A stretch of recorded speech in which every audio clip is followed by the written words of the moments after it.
para magtanggal tayo ng mga Christmas decor. Kaya naman ako, sinimulan ko na ngayon ang pag-aalis nitong Christmas mat namin na nakalagay sa table. Kayo, kailan kayo magtatanggal ng Christmas tree nyo? Hihintayin nyo na lang ba ulit mag-September? Buti na lang talaga, hindi ako naglagay ngayon ng Christmas tree. Kung hindi, mabilis lang naman ang buwan. Magugulat tayo, bare months na naman. Naksyuta!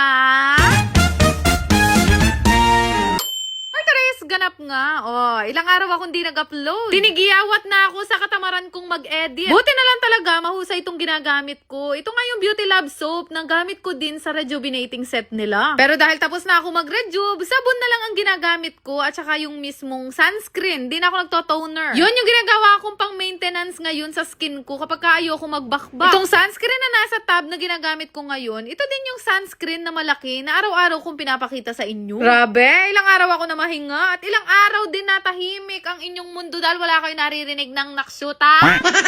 Namahinga talaga ako para magkaroon ako ng lakas sa mga susunod na araw. Lakas?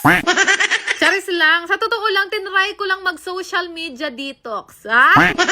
Namahinga muna ako sa pagbablog ng ilang araw. At ngayon, muli ako nagbabalik para guluhin ang araw-araw nyo. Umaga ako nagising ngayon at ang binilin sa akin ni Bebo, magluto nga daw ako ng sarsyado. Kahapon pa lang, bumili na ako ng isda at mga gulay. Ang pinaka-favorite namin sa sarsyado, guys, ganitong kaliliit lang na galunggong. Totoo lang, nung una, hindi ako marunong magluto niyan. Paano kasi, mas marami pa pala yung itlog na nilalagay ko kaysa sa mga kamatis. Iba nung nakaraan nga, nabanggit ko sa inyo, nakalaban ko talaga ang pagpiprito. Marami na kasi akong trauma sa mga mantika kaysa sa mga lalaki.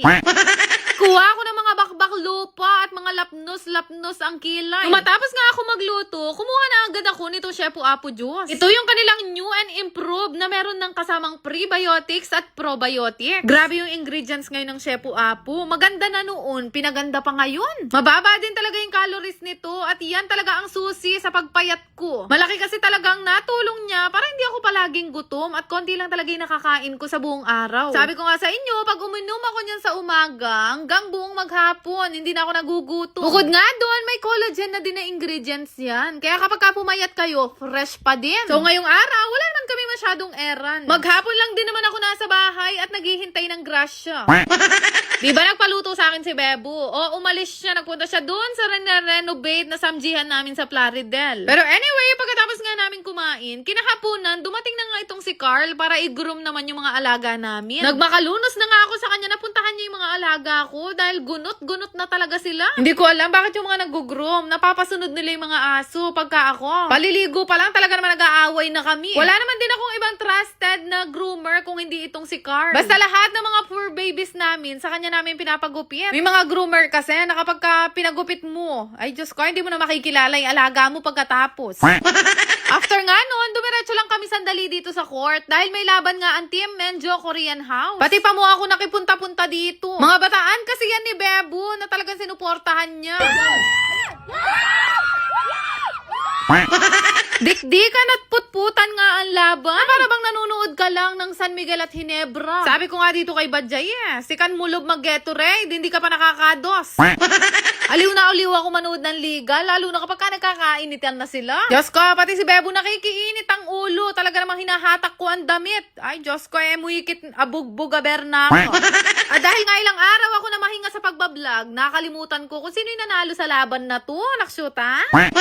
Tapos nga ng laro, nag-aya lang din ako kay Bebo na dumiretso na lang kami dito sa Jollibee kasi ayoko na magluto. Anong oras na? Ang gusto daw niya sanang ulam, pritong tilapia. Hay! Nung kumantong tilapia, alas 11 na ng gabi. Kaya naman, inaya ko na lang yung mga kasama namin sa bahay at dito na lang kami nag-dinner. Hindi na para maghanap ng tilapia. At kung meron man, mapupula na ang mata. Tapos kumain, wala naman na kami ibang pupuntahan, kundi ang umuwi na. At Mano nga pag-uwi, dumiretso na agad ako dito sa cabinet nang ako nga ay makapagbihis na. Basta ako guys, hindi ako sanay nang hindi nakapantulog, lalo na kapag matutulog. Kailangan laging pasabog pa rin ang outfitan. Pero bago nga ako maghilamos at matulog, nakita ko nga na meron pa kaming Christmas mat dito. Nagpatulong sandali ako dito kay Apple nang maalis na namin. Nuko, magba-Valentine's Day na. Christmas tree pa rin ang design ng table namin.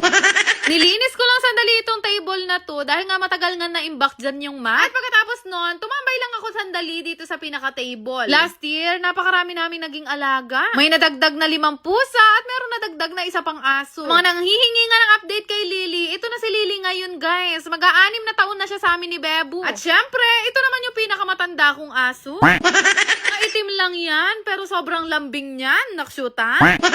Maya-maya nga, nag-skincare na rin ako bago matulog at napansin ko nga na talaga namang very Korean ang aking skin. Nuko, pwede na kayo manalamin. Tingnan nyo naman kumukuti-kuti-tap, kumikisap-kisap. Pero ayun nga, kung umabot kayo hanggang dito sa video na to, baka ikaw na ang manalo ng iPhone sa akin. Or kung hindi naman, baka ikaw ang isa sa mabigyan ko ng tigi-tigi 1,000. Basta i-comment mo lang ang buo mong pangalan at kung taga saan ka. Ipili ako hanggang bukas ng alas 9. Basta make sure lang na naka-follow ka sa akin at naka-share tong vlog na to. Nakashoota!